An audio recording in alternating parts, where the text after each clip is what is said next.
Hello, my name is Clive Thompson. I've been investing money for 50 odd years. I make a lot of mistakes. Well, I used to make a lot of mistakes. I make a few of them now. This is my little 8-year-old. And he's here to learn about stocks. We're going to learn about investing today. So today I'm going to talk about the 30% rule or the 33% rule when you invest in stocks and why that can save you from losing money.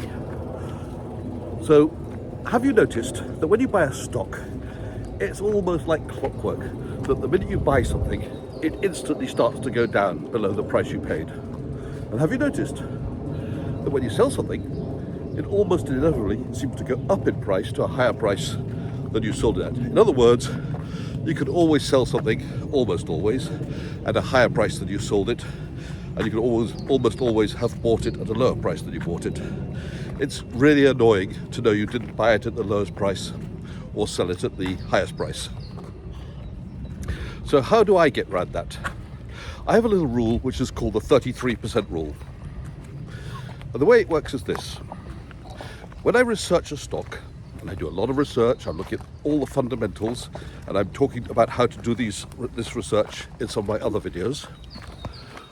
After I've found a stock to buy, I place an order to only buy 1/3 of my position.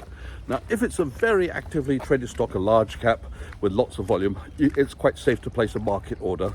If it's a thinner traded stock, one where maybe the spread is a little bit wider than a penny, then I might place a limit at the bid price. But either way, let's assume that we're going to go ahead and buy. I'm going to buy about 1/3 of where I want my final position to end up in. Now, if I'm lucky, the price will go up, and if I'm unlucky, sorry, big pardon, there's no unlucky here. If I'm lucky, the price will go down. Why am I lucky if the price goes up? Well, that 1/3 position can sooner or later become a 100% position if it triples in price. So it means I made a good decision to start with. On the other hand, if it goes down, I'm lucky I didn't invest all my money, because I can invest another 1/3. So typically what I'll do, when I place my first order might be a market order, so I get the stock at whatever the price is at the present time. But then the second order will be a limit, which I can place at the same time, but a limit below the current price. And how much below? Well, it depends on how greedy you are. If you're really greedy, you might place the order limit 3 or 5% below. If you're a little bit greedy, maybe only 1 or 2% below. If you're extremely greedy, you could even do it 10% below. Of course, then you've got to leave the limit open for a long period of time. But if it's just a limit for the day, and I don't recommend having limits for longer than a day, really, because you never know what happens tomorrow. You don't know what news there could be. The stock might gap down or gap up, and you don't want to have a limit somewhere in the middle of that gap. So if you do a limit, I do recommend that you keep it open for a day and then refresh it every day. And that allows you to reevaluate where you want your limit to be. But obviously, if you're doing it on a daily basis, you probably want your second limit to be maybe only 1 or 2 or 3% below the current price, hoping for a bit of volatility in the day. So my first order will be for 1/3 of my position. The second order will be for another third, but with a limit lower than the current price. And the third 1/3 that I'm going to invest, I won't make any limits at the moment. I'll just keep that in cash or spend all the money through margin or whatever. But I'll keep that in reserve for if I want to increase my position to a full position. And probably my third price, if I do it at all, will be somewhat lower than the first two prices. Now, if you found a great stock and you think the price you're paying is a great price, and everybody else seems to agree with you because that's the market price is where it is at the moment, and you look at the analyst reports and they have a higher target price, you're probably not wrong to buy it at the current price for your first order.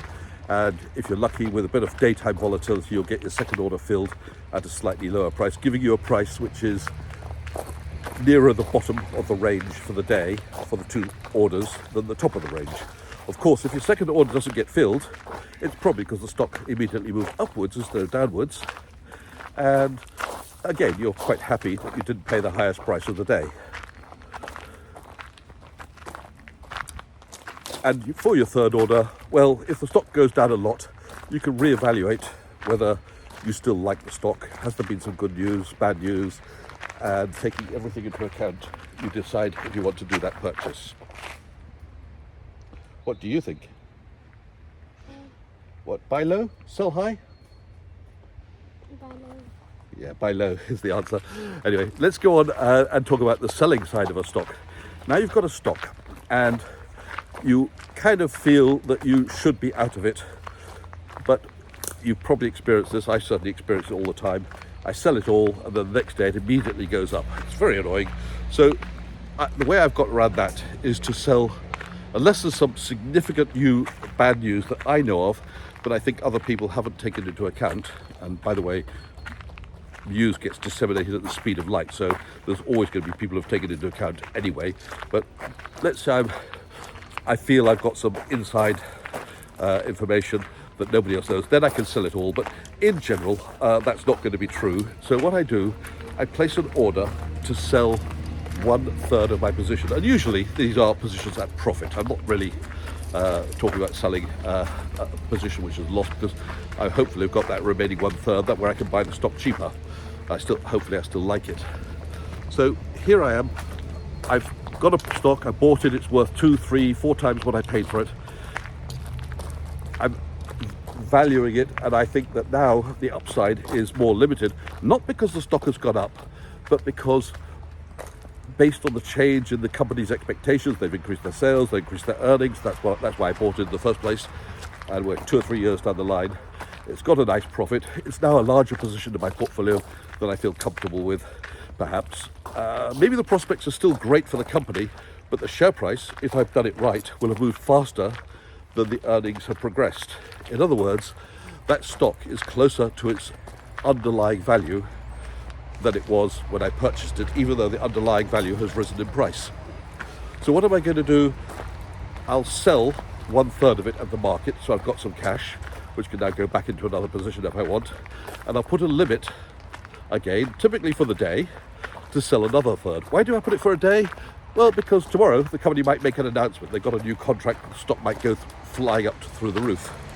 So I'll put a limit for the day, because market sensitive news usually comes outside of market hours. That's what companies tend to do. So my limit will be my first order will be at market to get some cash. My second order will be slightly higher, maybe 2 or 3% higher, hoping for a bit of volatility in the day. And then I'll keep the remaining 1/3 of the stock, potentially forever, but certainly I don't feel such a rush to sell. Now, in doing that, I'm ensuring that at least I get the high price for 1/3 of my stock. And if the stock has tripled or doubled, I'm getting most of my money back, which in a certain sense you could say the rest of my stock is running almost for free. But that's kind of a thinking that many people have. I don't really go for that, but some people think like that. But there's another factor here. Do you want to own a portfolio of winners or a portfolio of losers? Well, if you habitually sell your winning stocks, when they're up 10, 20, 30, 40, 50, 100%, sooner or later, you'll have no winning stocks left in your portfolio. You'll just have losers. And then you show your banker, your friends, your advisor, your accountant, and they're going to look at that and say, what kind of investor is this? All he's got is losers. On the other hand, you should be a little bit more aggressive when it comes to selling your losers. Try and find a reason why they are losing, and if that reason resonates with you, that's an excuse to get rid of it completely. But as for your winners, selling 1/3, then selling another 1/3 if you can at a limit price, great. But keep that remaining 1/3, so you always have in your portfolio some winners. Now, of course, that 1/3 that you've kept, it might go back down to where you started from. I turned the profit into a loss, but the chances of it doing that are, well, not very high, given the stock has already doubled or tripled. So keep that winner in your portfolio for the purposes of aesthetics. When you show the portfolio to your friends or to your family, perhaps, whoever it is who might be interested in what you're doing, it looks like you're a pretty good investor because you've got lots of winners. But in fact, you are a pretty good investor because you've sold your losers based on the relationship between what you see as the the value of the company and the price, and you've determined that the upside which you thought you saw when you bought it isn't there anymore. And from the winner's point of view, you're keeping the stock you bought, it's gone up a lot. So it must be doing something right. So it clearly is a winner, and it's obviously had rise in profits, a rise in sales.